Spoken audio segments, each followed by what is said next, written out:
12/12 Super Sale, maligayang Pasko. Lahat ng gusto nyo mga kabayan, almost 60% off, discounted kayo ng 1,500 to 1,000 pesos. Gabay medalyon, habak de bala, itak na tardar, pangil ng baboy ramo. Incenso candle for cleansing, gemstone, kontrainggit, pampaswerte at marami pang iba. Fast facing ang stocks natin mga kabayan, check out ka na, pwede ding ipangregalo. Nasa comment section ng link mga kabayan kung gusto mong mag-order.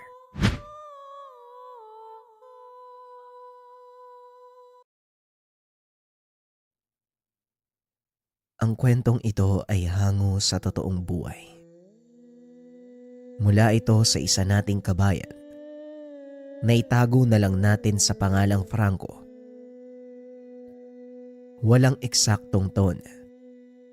Sitio Sandoval, Negros Oriental. Isa sa pinakamaalamat na nilalang ng ating kasaysayan ay ang ibong bulalakaw.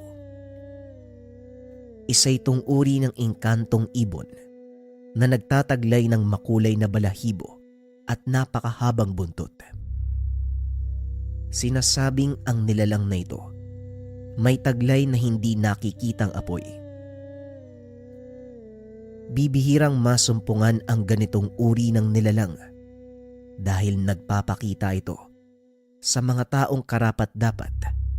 Ito ang naging kasaysayan ng ating tampok na karakter. Maaring narinig na ng ilan sa inyo ang kanyang kakayahan, ngunit hindi pa ang kwento ng kanyang buhay. Lumaki sa magulong pamayanan si Franco. Ang kanyang ama ay pinuno ng isang pangkat ng mga rebeldeng bayan. Binubuo ito ng mga magsasakang inagawan ng lupain at inapi ng lipunan. Namuhay sa takot ang pamayanang kinabibilangan ni Franco at dahil na din sa estadong kinalalagyan ng kanyang pamilya, hindi nila nagagawang bumaba sa bayan nang hindi nakakaengkwentro ang mga otoridad na tumutugis sa kanila. Nang mga panong ito, talamak ang mga pirata at bandido sa lugar. Nahanay na din sa mga ito ang kanilang pangkat. Ngunit mariing itinatanggi ng kanyang ama na hindi sila mandarambong. Ang tanging pinagkakaabalahan ng mga ito ay kasarinlan at karapatan sa sariling lupang sinasaka. Tay, hindi ko lubos maunawaan eh. Bakit kaya kinakamkam ng mamamayan yung mga lupain? Kung tutuusin, minana natin yan sa mga ninuno eh. Bakit hindi nila tayo hayaang mamuhay ng payapa? Hindi ba nakikinabang din naman sila sa mga inaani natin sa bukid? Wika ni Franco sa ama. Kakatapos lang makipagpulong sa kanilang mga kasama. Naglalakad ang mag-ama pauwi. Nang sumagi sa isipan ng binata ang tanong nito. Alam mo Franco, ang mga mayayaman, hindi man lahat pero karamihan, hindi nakukontento sa pakikinabang lang eh. Nais nilang makuha ang lahat. Ginagamit nila ang kanilang pera at kapangyarihan para angkinin maging ang mga lupaing hindi naman sa kanila. Ipinaglalaban lang natin ang karapatan bilang totoong nagmamay-ari ng mga lupain na pilit nilang kinukuha. Tugon ni Mang Heron. Yun na nga po ang hindi ko lubusang maunawaan, tay. Nasa kanila na lahat eh. Kaya ano pang kailangan nila sa mga lupa nating mga mahihirap? Yun na lang nga ang meron tayo tapos kukunin pa sa atin. Muling wika ni Franco. Kaya nga Franco, habang may lakas pa ako, pilit ko ipaglalaban ang ating karapatan. At kayo bilang mga bagong sibol, kailangan yung maunawaan kung bakit nagbubuwis kami ng buhay para sa inyo ang ginagawa namin. Upang magkaroon kayo ng maayos na kinabukasan at buhay sa sarili nating lupain. Wika ni Mang Heron. Nahinto ang usapan ng dalawa dahil may nakasalubong silang mga taong naglalakad. Dali-daling pinatay ni Mang Heron ang dalang sulo. Nagtago sa tabi ng daanan. Tinakpan nito ang bunganga ni Franco upang hindi makagawa ng ingay. Dumaan ang mga ito sa kanilang harapan. Napagtanto ng mag-ama. Ito ang mga sundalo na pinadala ng pamahalaan. Inantay ng mag-ama na makalagpas ang mga ito. Matapos nun ay dali-dali silang lumabas sa pinagtataguan. Natunto na nila ang lugar na ito. Hindi naligtas para pagdaunan ng susunod na pagpupulong. Kailangan malaman ng mga kasama. Franco, ngayon ko kakailanganin ang tulong mo. Alam kong masyado pang maaga at hindi papayag ang iyong ina na sumaba ka sa unang misyon. Ngunit bilang anak ko at susunod na pinuno ng ating tribo, kailangan mong maging matatag. Mauunawaan din ng nanay mo ang lahat kung bakit kailangan nating gawin ang bagay na ito. Wika ni Mang Heron. Habang nagmamadaling makauwi, nagulat si Mang Heron nang biglang may maghagis ng sulo sa kanilang harapan. Kumalat ang apoy, paikot sa kanilang kinakatayuan. Subuko ka na, Heron. Wala ka nang tatakbuhan pa. Pinahirapan mo pa kami ng husto. Dito ka lang pala naglalagi. Wika ng namumuno sa pangkat. Napapaligiran sila ng pinagsamang puwersa ng mga sundalo at ilang misyonaryong tumutugis sa mga bandido at rebelde. Komandante Rigor, pasensya na. Pero hindi ako susuko sa isang taong pinagkalulo ang sariling angkan para lamang sa kapangyarihan. Mas gugustuhin ko pang lumaban kaysa isuko ang karangalan ng aking pinagmulan. Wika ni Mang Heron. Si Komandante Rigor, kasapi ng kanilang tribo na piniling maglingkod sa pamahalaan bilang sundalo. Hindi ako naparito para usigin ka, Heron. Makipagtulungan ka sa akin at sisiguraduhin ko ang kaligtasan ng tribo natin. Wika ng komandante. Naririnig mo ba ang sarili mo, Rigor? Tignan mo ang suot mong uniforme. Kaninong watawat ang sinasagisag mo? Hindi ba sa mga dayuhan? Ngayon sabihin mo sa akin na hindi ka na parito para usigin ng mga kagaya ko. At saka, ilang kalahi na ba natin ang namatay dahil sa sinasabi mong diplomasya? Pasensya na, pero kung gusto nyo akong mahuli, kailangan nyo akong patayin. Ngunit babalaan ko kayo. Sa oras na galawin nyo ang anak ko, siguraduhin nyong may sapat na lugar kayong tatakbuhan. Wika ni Mang Heron. Napatras naman ang komandante dahil alam nito ang tinutukoy ng Ginoo. Lingid sa kaalaman ng mga kasama nito, may taglay na kapangyarihan si Mang Heron na minana din ni Franco. Hindi dapat umabot sa ganito, Heron. Pakiusap, makinig ka. Hindi ako naparito para makipaglaban. Naparito ako para makipag-usap ng maayos. Wika ng komandante. Hindi mo na ako mapapaniwala sa mga sinasabi mo. Nakita ko na ang mga ginawa mo, Rigor. Pinangangatawanan mo ang pagiging isa sa mga aristokratang dayuhan na gustong kumamkam ng ating tinubuang lupa. Kung gusto mo akong pigilan, subukan mo. Pero sisiguraduhin ko sa inyo, hanggang subok lang kayo. Wika ni Heron. Hinawakan ni Franco ang kanyang ama. Naramdaman nito ang malakas na enerhiyang dumadaloy papunta sa kanya. Anong ginagawa mo, Tay? Bakit? Huwag ka nang magtanong, anak. Ikaw na lang ang nalalabing pag-asa ng ating tribo. Hindi ko sila kakayanin sa kasalukuyan kong antas. Kapag nakahanap ka ng pagkakataon, tumakas ka, tumakbo ka. Huwag na huwag nang lilingon. Hindi, Tay. Hindi kita iiwan. Kung tatakas man ako, isasama kita.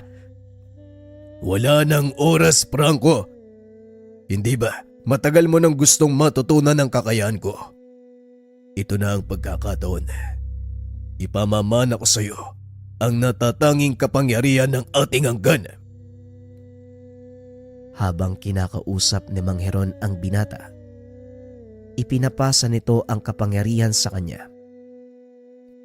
Kung hindi nyo na itatanong, mula sa isang lahi ng malakas na bertudes ang Ginoo. May kakayahan silang manipulahin ang elemento ng apoy. Ito ay sa pamamagitan ng isang makapangyarihang nilalang na kung tawagin ay bulalakaw. Pero tay, ikaw na mismo yung nagsabi hindi pa ako handa, di ba? Kaya pakiusap, huwag mong gawin to! Wika ni Franco. Alam ng binata na sa oras na ipasa ni Mang Heron ang kapangyarihan sa kanya, tuluyang lilisanin ng lakas ang katawan ng Ginoo. Matagal ka ng handa. Hindi tay, kulang na kulang pa ang mga nalalaman ko at kailangan ko pa ng gabay mo kaya pakiusap, huwag mong gawin to! Wika ni Franco. Tanging ngiti na lang ang itinugon ni Mang Heron sa kanyang anak. Muli nitong hinarap ang mga kalaban at nagsalita. Ano pa ang inaantay mo, Rigor? Alam mong hindi ko isusuko ang sarili ko ng kusa. Ngayon, kung gusto mo kong hulihin, bakit hindi mo utusan ng mga tauhan mong sumugod? Wika ni Mang Heron. Talagang napakayabang ng rebeldeng to. Komandante, ayoko nang mag-antay pa ng utos mula sa'yo. Mga kawal, sugurin nyo ang taong yan. Wika ng isa sa mga opisyal ng komandante. Nagsipagsugod ang mga kawal na nasa ilalim ng pamumuno nito. Wala silang kalam-alam sa kakayahang taglay ni Mang Heron. Halos 2 metro na lang ang layo ng mga kawal sa kinakatayuan ng Ginoo nang biglang sumambulat ang napakalakas na apoy. Nagmumula ito sa katawan ni Mang Heron, dahilan para matupok ang lahat ng mga kalaban na lumapit. Tignan mo ang ginawa mo, Kapitan. Hindi ka marunong mag-antay ng utos mula sa akin. Masyado kang nagmamadali. Wika ng komandante. Hindi makapaniwala ang kapitan sa mga nasaksiyan. Ni sa panaginip, hindi nito inakalang sa isang iglap. Naubos ang halos kalahati sa kanilang mga kasama. Imposible. Anong nangyari? May sa demonyo ang taong yan. Komandante, kailangan siyang patayin. Ito ang sinasabi ko kanina pa sa'yo, na huwag kang magpadalos-dalos ng hakbang. Kilala ko si Heron at alam ko ang kanyang kakayahan. Alam ko rin ang kahinaan nito. Wika ng komandante. Habang nag-uusap ang 2 opisyal ng kalaban, kinuha naman ni Mang Heron ang pagkakataon upang patakasin si Franco. Sige na, Franco. Umalis ka na dito. Mauna ka sa ating nayon. Balaan ng mga tao. Kailangan nilang malaman na nandito na ang mga kalaban. Bilisan mo, Franco! Pero tay, paano po kayo? Susunod ako. Pangako yan. Kailangan ko silang lituin. Habang tumatakas kayo ng ating mga kanayon. Umalis ka na. Huwag kang mag-alala, magkikita pa tayo. Wika ni Mang Heron. Dali-dali namang tumakbo ang binata papasok sa kagubatan. Lingid sa kalaman nito na yun na pala ang huling pag-uusap. Saktong nakalayo na si Franco sa lugar nang makita nitong biglang humupa ang apoy. Hindi na maaninag ng binata ang nangyayari. Umalingaw-ngaw ang sigaw ng mga tao. Kasunod nito, ang sunod-sunod na putok ng baril. Biglang nakarinig ng boses si Franco sa kanyang isipan. Takbo, Franco. Huwag kang lilingon. Sundin mo ang sinabi ng iyong ama. Dali-daling tumakbo si Franco sa kabila ng pagnanais na balikan ng ama. Nanaig pa din ang katapatan nito. Pinanghawakan ang pangako ni Mang Heron na susunod sa kanya. Pagdating sa nayon, ibinalita nito sa mga kasama ang nangyari. Nag-alsabalutan ang mga ito at dali-daling umalis sa lugar. Halika na, Franco. Umalis na tayo dito, anak, bago pa dumating ang mga kalaban. Wika ni Aling Magda, nanay ni Franco. Mauna na po kayo, Nay. Aantayin ko lang si tatay. Nangako siya isusunod siya dito. Matutuntun niya tayo sa lugar na pupuntahan natin, kaya bilisan mo na. Umalis na tayo dito. Makinig ka sa akin, Franco. Malakas ang iyong ama at hindi siya basta-bastang matatalo, kaya sundin mo ang mga sinabi niya. Muling wika ni Aling Magda. Pilit nitong pinaniniwala si Franco na darating pa ang ama. Ngunit maging siya, alam ang katotohanan na hindi na ito muling makikita. Pagdating sa ikalawang kanlungan ng pangkat, patuloy pa ring inantay ni Franco ang ama. Ngunit natapos ang buong araw, hindi ito dumating. Dito na napagtanto ng binata na wala na nga si Mang Heron. Nang mga sumunod na araw, lalo pang tumibay ang impormasyon ng binata dahil dumating ang ilan sa mga kasamang nakaligtas. Dala nito ang ilang kagamitan. Inabot ang mga ito kay Aling Magda. Nakita ni Franco na marahang napapalod ang ina habang humahagulgol ng iyak. Nasaan po si tatay? Ano pong nangyari, Nay? Bakit po kayo umiiyak? Wala na ang iyong ama, Franco. Tuluyan niya tayong iniwan. Tugon ni Aling Magda. Sa kaloob-looban ni Franco gusto niyang umiyak. Ngunit kailangan niyang maging matatag sa harapan ng nangungulilang ina at mga kapatid. Matapang na pinuno ang iyong ama, Franco.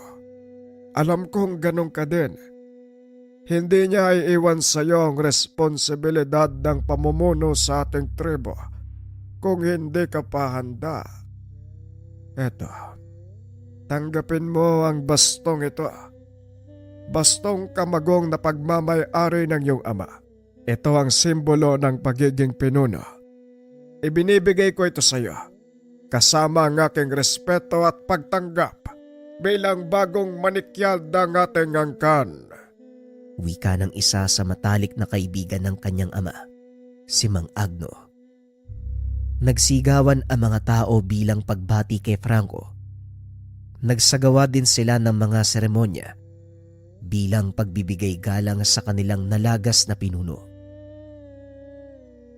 Ipinapangako ko sa kaluluwa mo, Tay.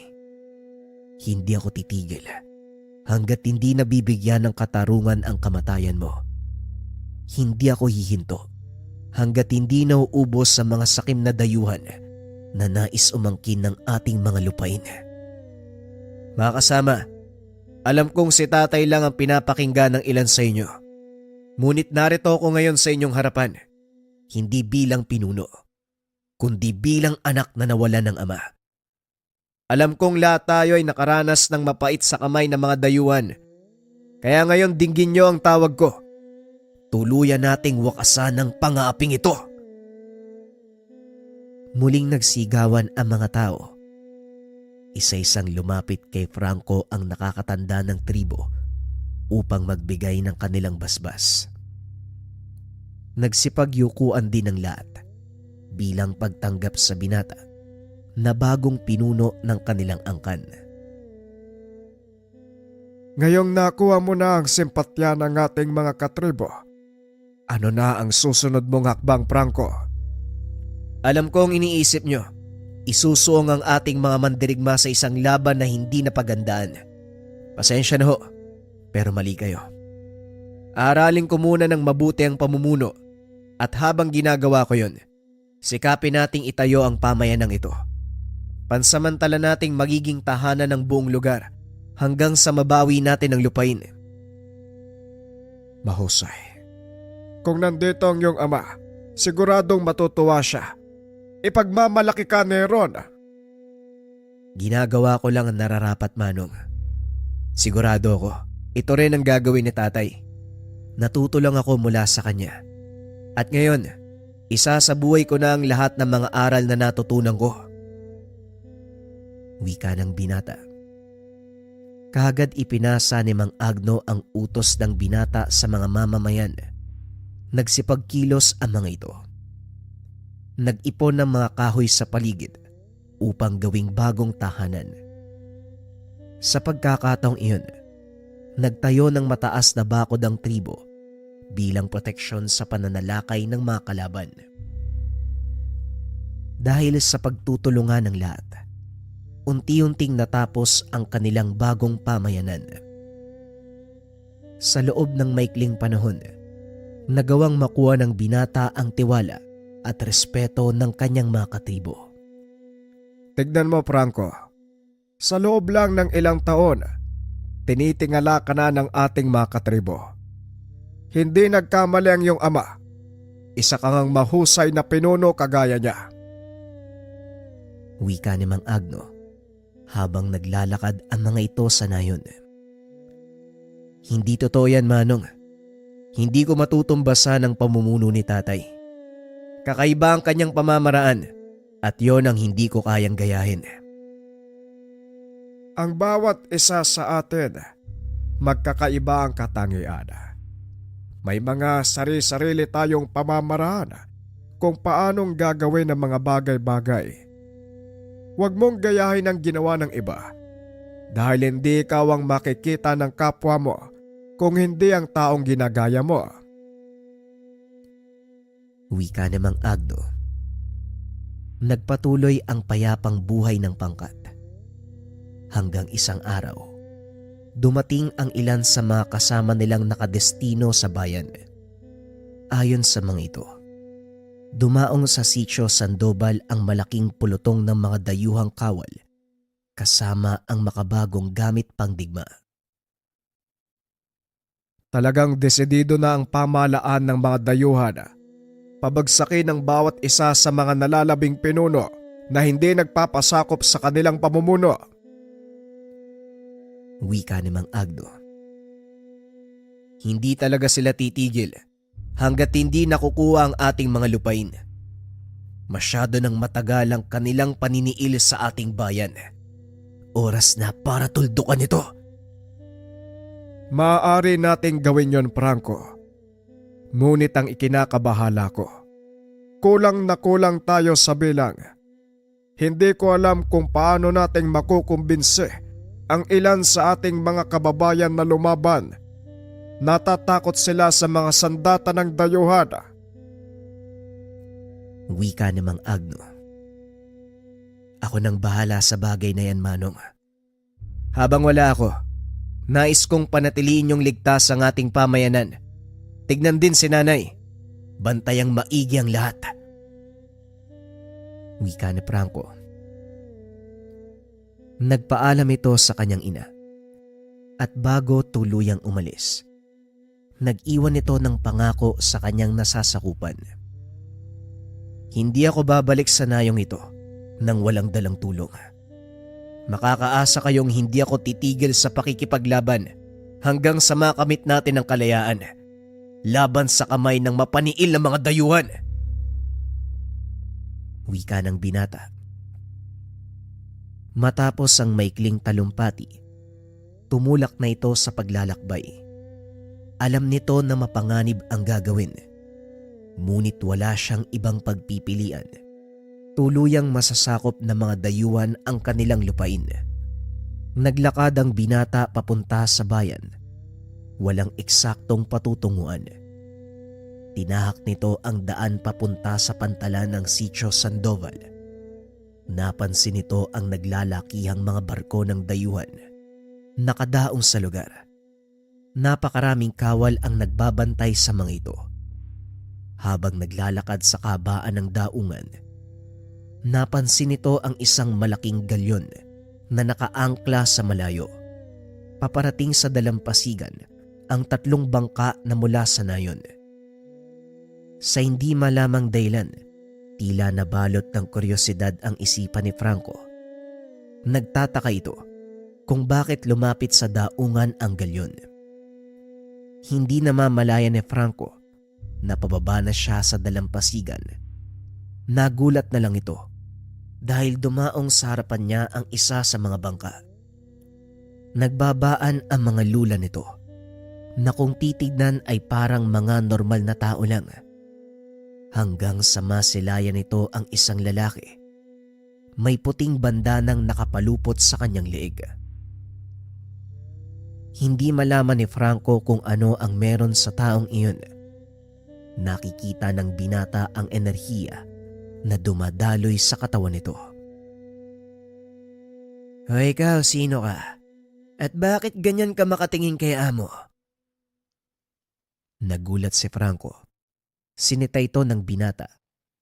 Halos magkasing edad lang sila. Napansin din ni Franco na may kakaiba sa kausap nito. Eneas, hayaan mo na siya. Ikaw talaga. Nakatitig lang naman sa akin eh. Gusto mo nang tirisin. Kumalma ka. Wika ng lalaki may bandana. Pasensya na ka, Delphine. Nag-iingat lang. Baka pakawala ng bandido ang isang to. Wika ni Eneas.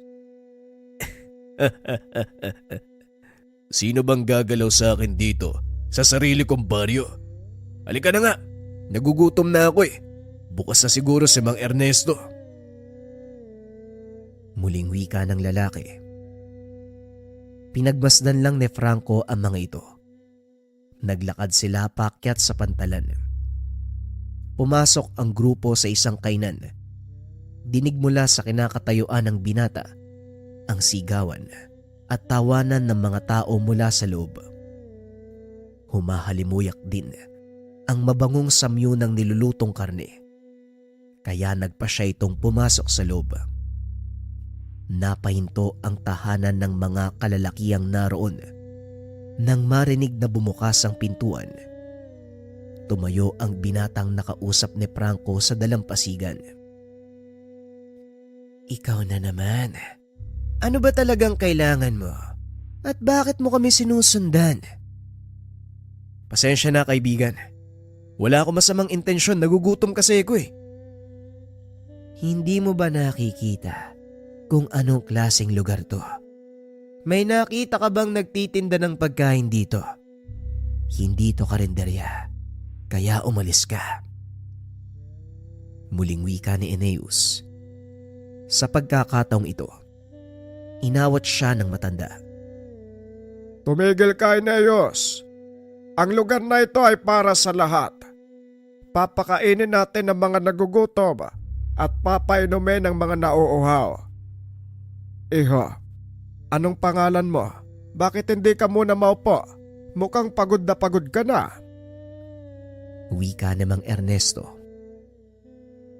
Inalalayan nito si Franco papunta sa bakanting mesa. Pinagtitinginan pa din ito ng mga kalalakihang naroon. Salamat po, Manong ha. Franco po ang pangalan ko. Mula po ako sa kabundukan. Sa bandang itaas ng baryong ito. Ganun ba? O siya, sandali lang ha. Ipaghahanda kita ng espesyal na karne at gulay. Maupo ka lang dyan.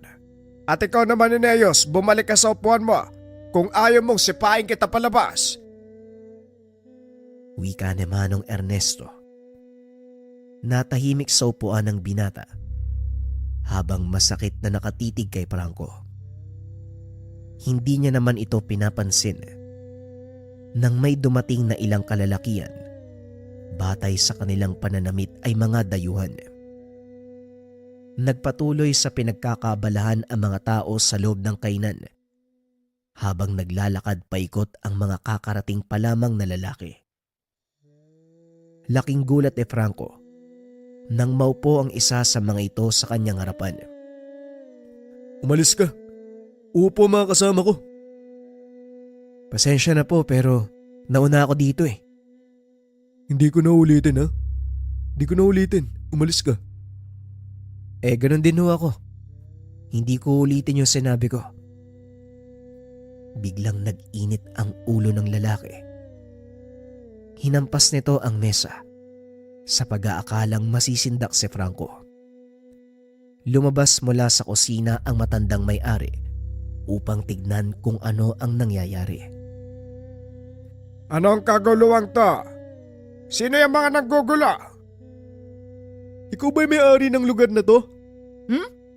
Bakit ang bastos ang panawin mo? Hindi niyo ako kilala? Pasensya ka na, Ginoo.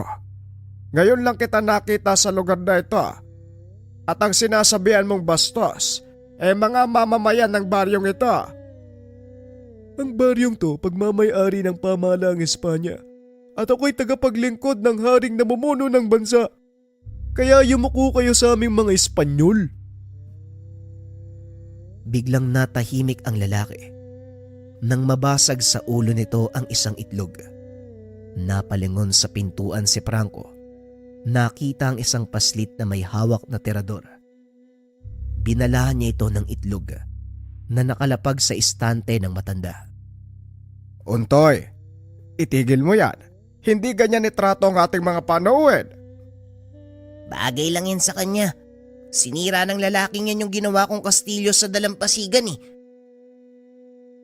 Mga arugante talaga kayong mga Indio, no? Totoo nga ang sinabi ng ilan sa mga kasama ko. Mga mangmang kayo at walang pinag-aralan. Sa pagkakataong iyon, tumayo ang lalaking may bandana. Naglakad papalapit sa kinaroroonan ni Franco. Naupo ito sa bakanting bangko.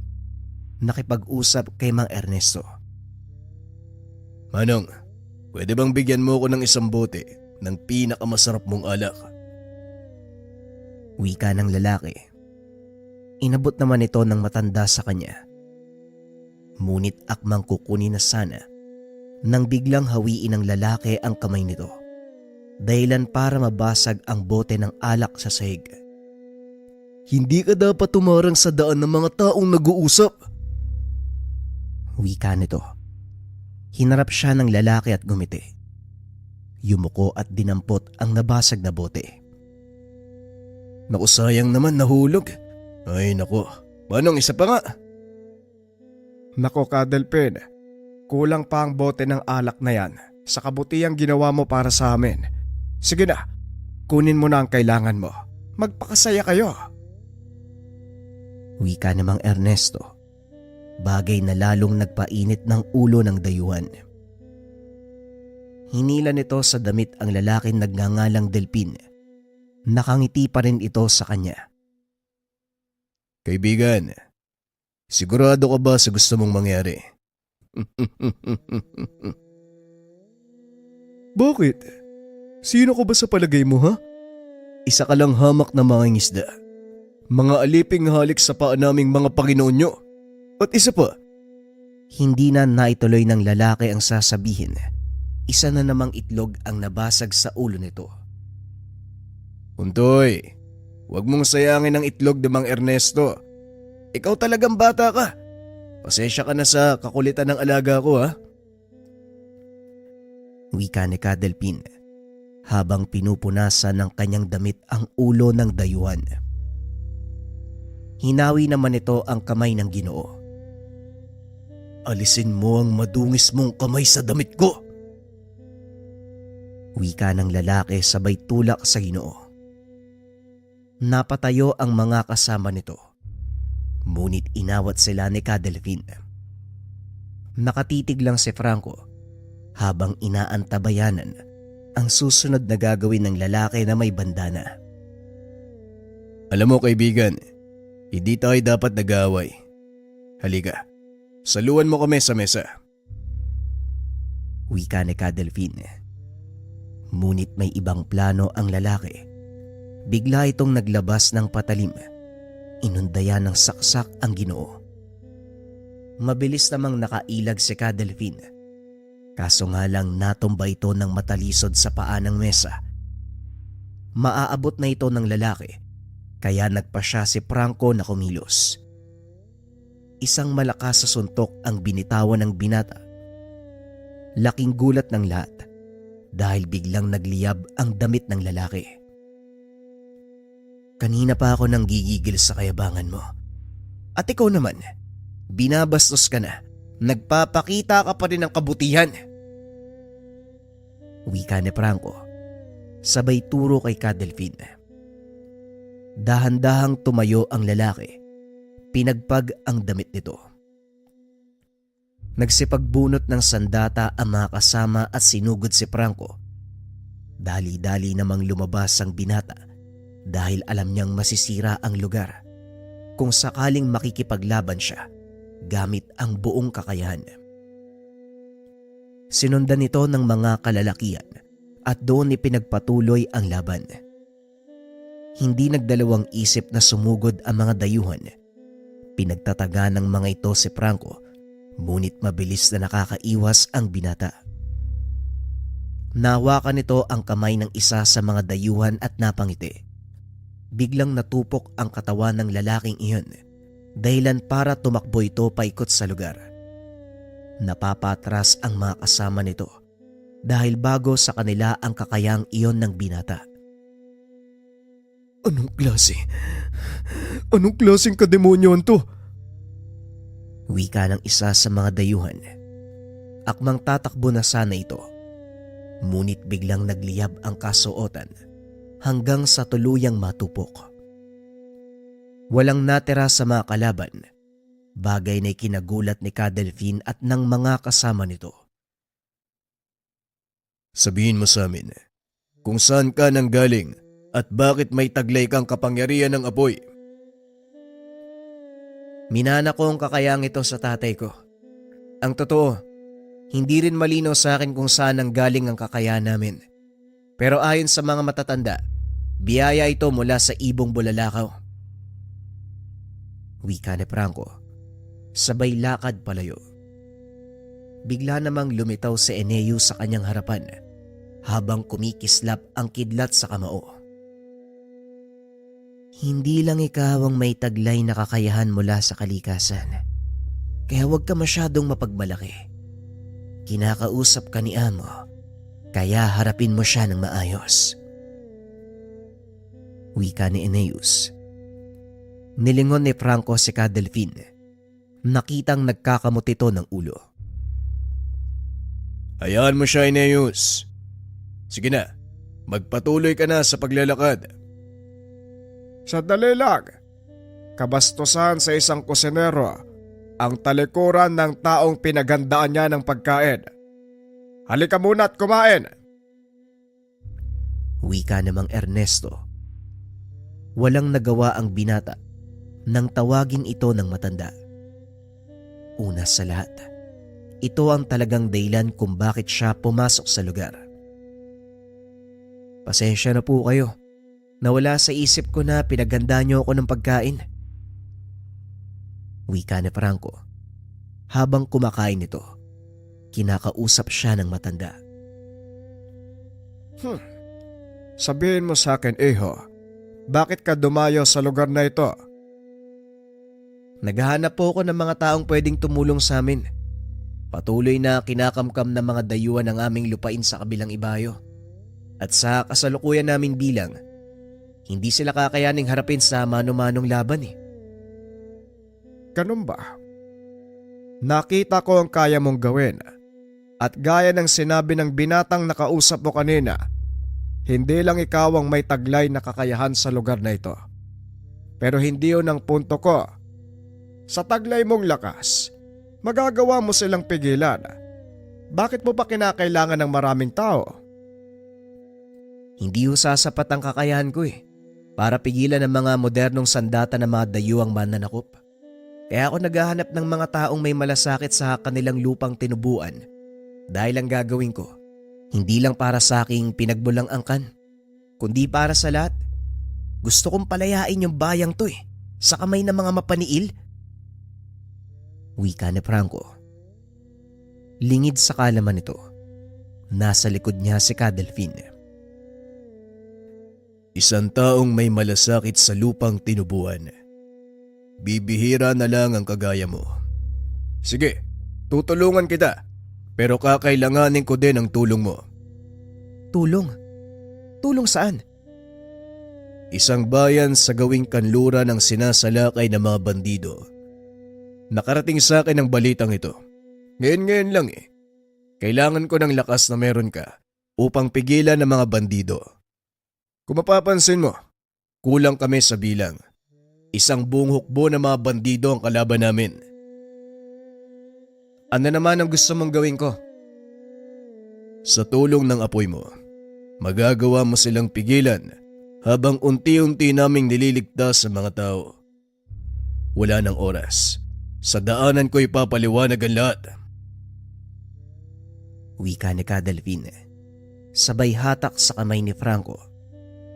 Wala namang nagawa ang binata kung hindi ang sumama. Habang tumatakbo, natanaw ni Franco ang makapal na usok na tila nagmumula sa isang nasusunog na pamayanan. Diyan ba tayo pupunta? Oo, at mukhang nahuli na tayo. Tugon ni Cadalvin. Pagdating nila sa lugar, nagkalat na ang katawan ng mga mamamayan. Halos wala na ring natira sa mga tahanan. Nilamo na ito ng apoy. Mula sa kinakatayuan, natanaw ni Franco ang isang bahay na hindi pa gaanong nasunog. Dali-dali itong pumasok. Nakita ang isang matanda na nakahandusay sa sahig. Inalalayan niya ito palabas. At nang mailigtas na ito, siniyasat kung buhay pa ang matanda. Nakahinga ng maluwag si Franco nang maramdaman ang pulso nito. Kumuha ng tubig ang binata. Marahang pinunasan ang ulo ng matanda para mahimasmasan. Maya-maya ay nagising ito. Nangingi ng tubig na maiinom. Salamat naman at nagising kayo, Tatang. Ano po ang nangyari dito? Tanong ni Franco. Salamat sa pagtulong mo. Ngunit hindi na rin ako magtatagal. May malubha akong karamdaman at masaya ako dahil bago mamatay, nasumpungan ko ang taong karapat-dapat para pagpasahan ko nito. Wika ng matanda. Sabay lahad ng kanyang kamay. Lumabas mula dito ang isang apoy. Nagpakita mula sa likod ng binata ang isang makulay na ibon. Bagay na ikinagulat ng matanda. Anong bagay na yan, Manong? Bakit mo binibigay sa akin? Yan ang bertud ng San Telmo, Franco. At ikaw ang nararapat na magtanga nito. Wika ng bulalakaw. Matagal nang nakakausap ni Franco ang gabay, ngunit hindi nito gaanong ginagamit ang kakayahan. Pero hindi ko alam kung paanong gagamitin ang kapangyarihan ng San Telmo. Alisin mo ang pag-aalinlangan. Nagagawa mong kontrolin ang kapangyarihan ko, kaya hindi imposible na magamit mo din ang apoy ng San Telmo. Wika ng bulalakaw. Tinanggap ng binata ang nagbabagang bungo. Laking gulat nito dahil biglang nagbago ang kulay ng apoy. Mula sa matingkad at nanggagalaiti na kulay pula, naging kalmadong asul. Pumasok ang apoy sa katawan ng binata hanggang sa tuluyan itong maglaho. Naganap na ang nakatakda.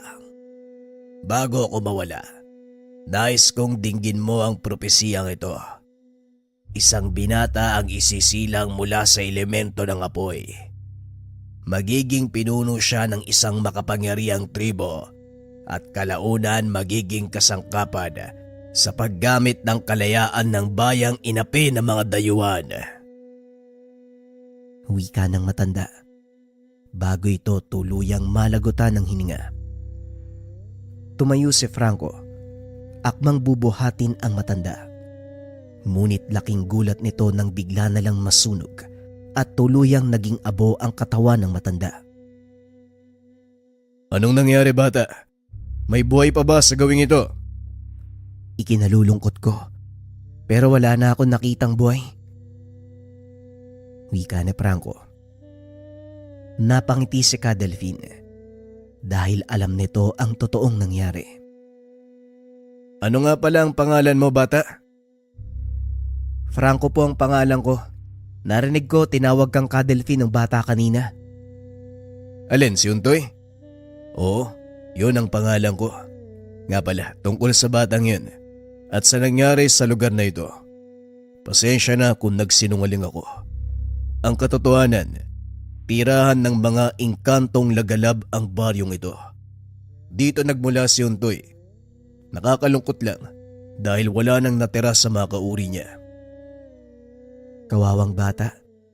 Paanong napunta sa pangalaga niyo si Untoy?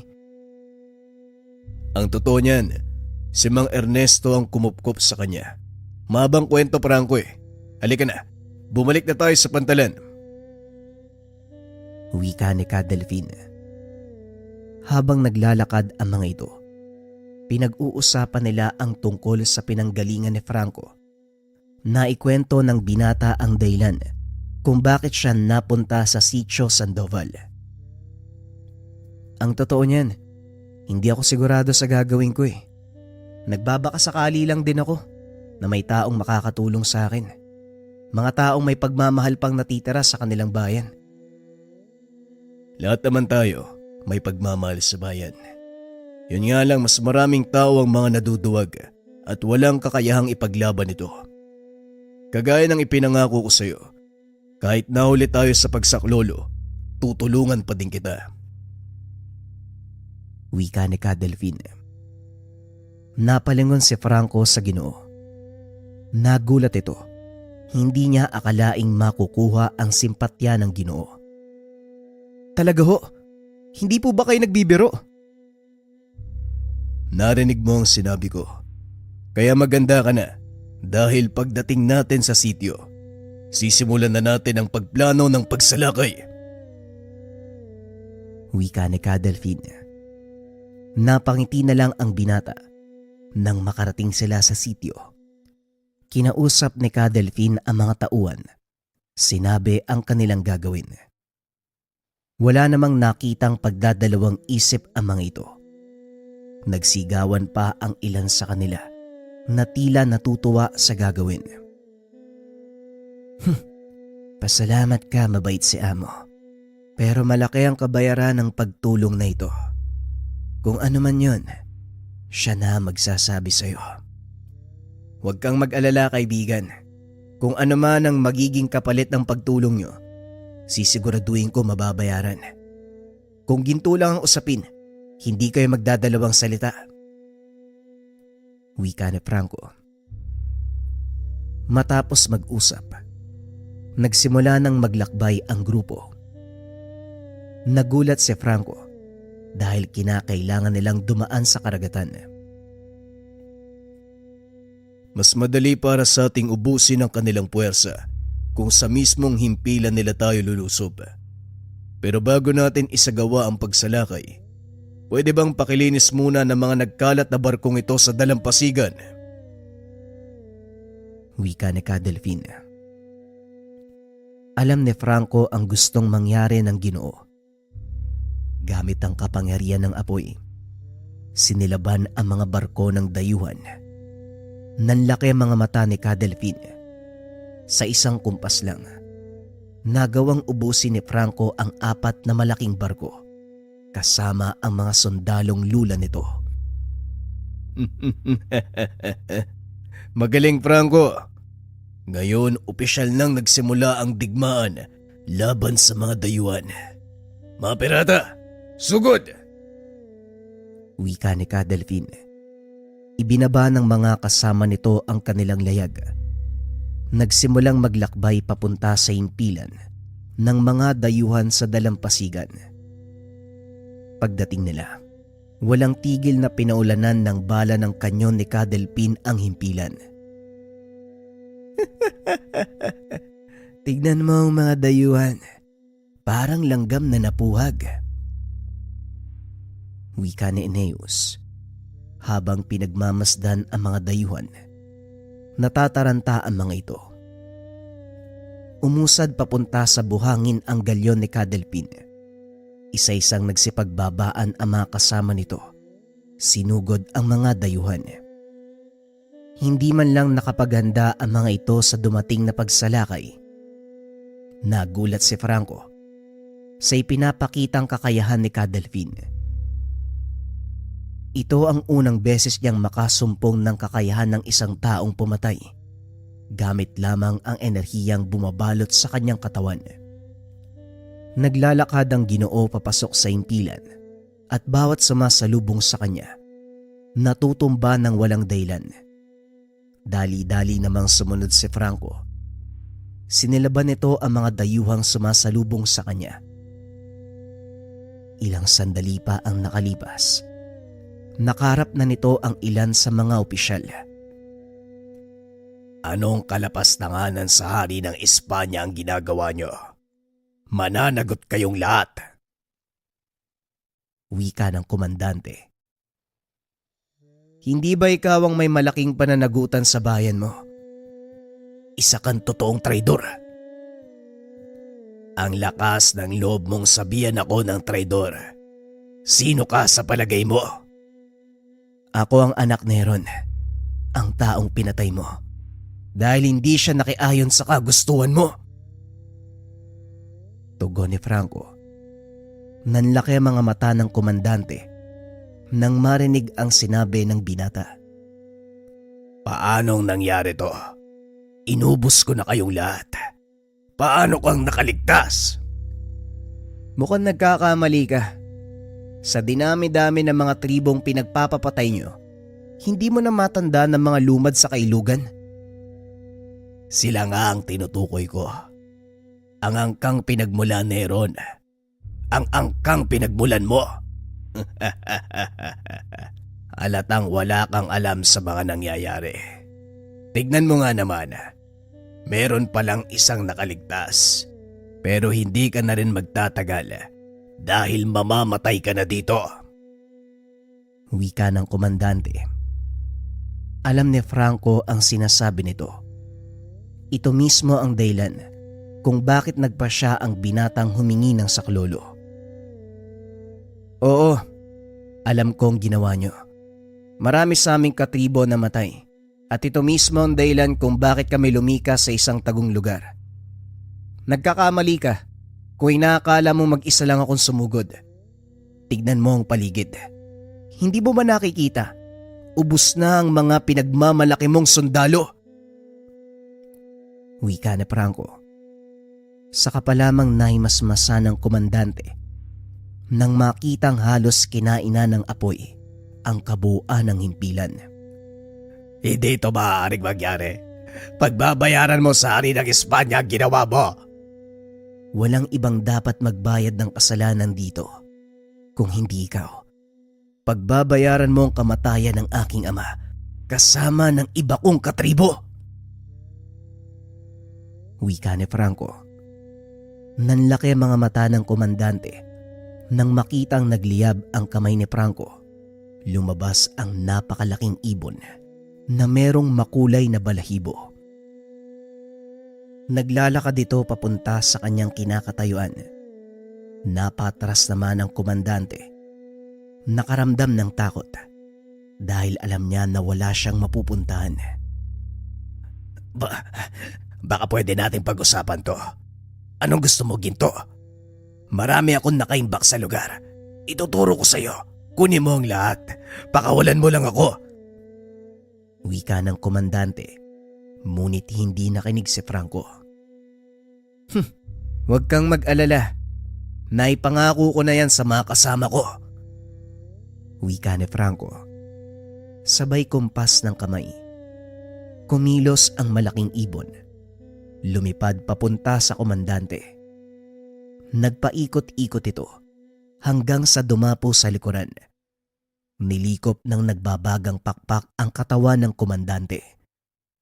Hindi na nito nagawang sumigaw dahil kaagad ding natupok ang kanyang katawan na parabang tuyong dahon. Nagsigawan ang mga kasama ni Cadelfin nang makitang nagtagumpay si Franco. Ginalugad ng mga ito ang paligid. Natagpuan ang mga gintong kinamkam ng dayuhan. Gaya ng sinabi ko sa iyo, eto ang kaba ng mga ginto bilang kabayaran sa pagtulong nyo. May nabanggit ba akong tungkol sa kabayaran? Parang wala naman ah. Pero salamat pa din dahil malaking tulong ang mga ito sa ating bayan. Halika na. Tulungan mo kaming ibahagi sa lahat ng tao ang ginto na ito. Wika ni Ka Delphine. Matapos ang kaganapang iyon, masayang nagbalik si Franco sa kanilang nayon upang ibalita ang kaganapan. Laking tuwa naman ng mga katribo dahil sa wakas, nabigyan din ng katarungan ang pagkamatay ng ilan sa kanilang mga kasama. Nagtagumpay ka, Franco. Malaking bagay ang ginawa mong ito.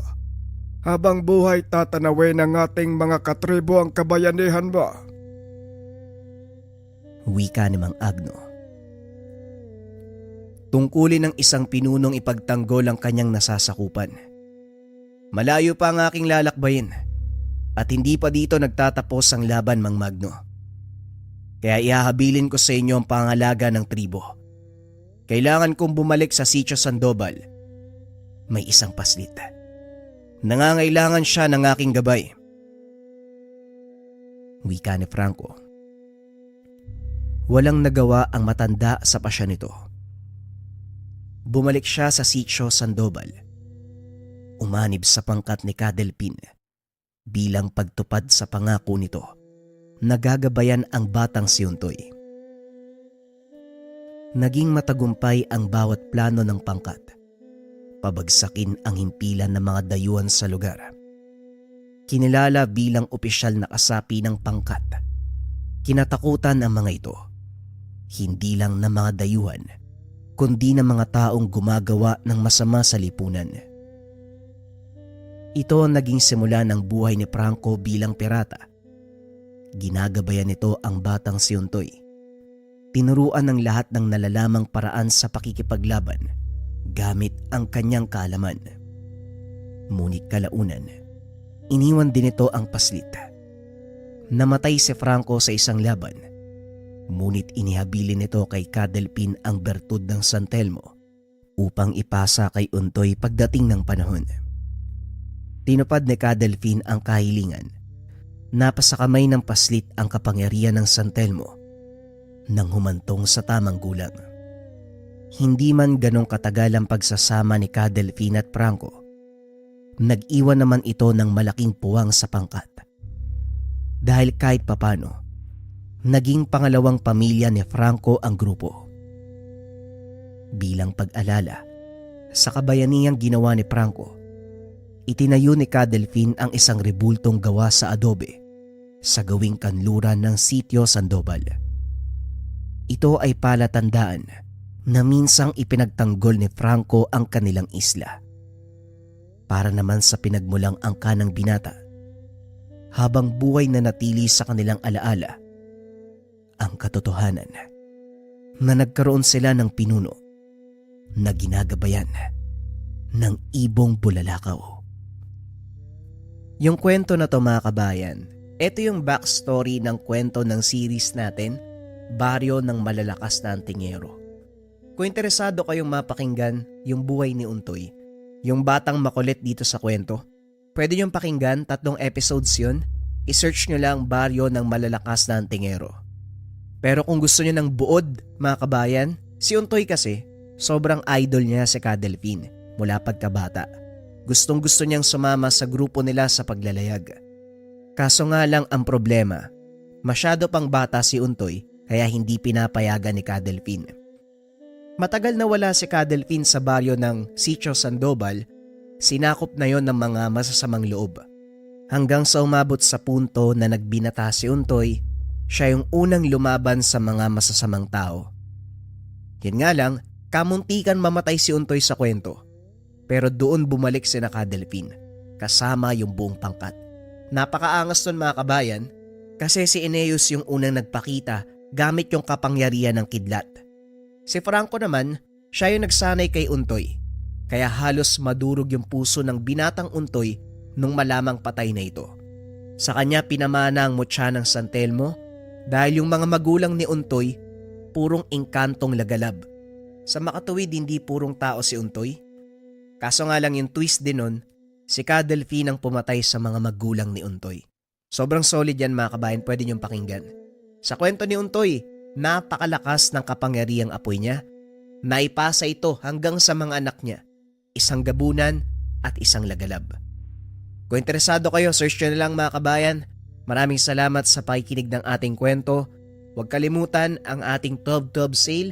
Marami kayong pwedeng ipangregalo o kung gusto nyong gamitin ng personal, pwedeng din. Maraming salamat. Paalam.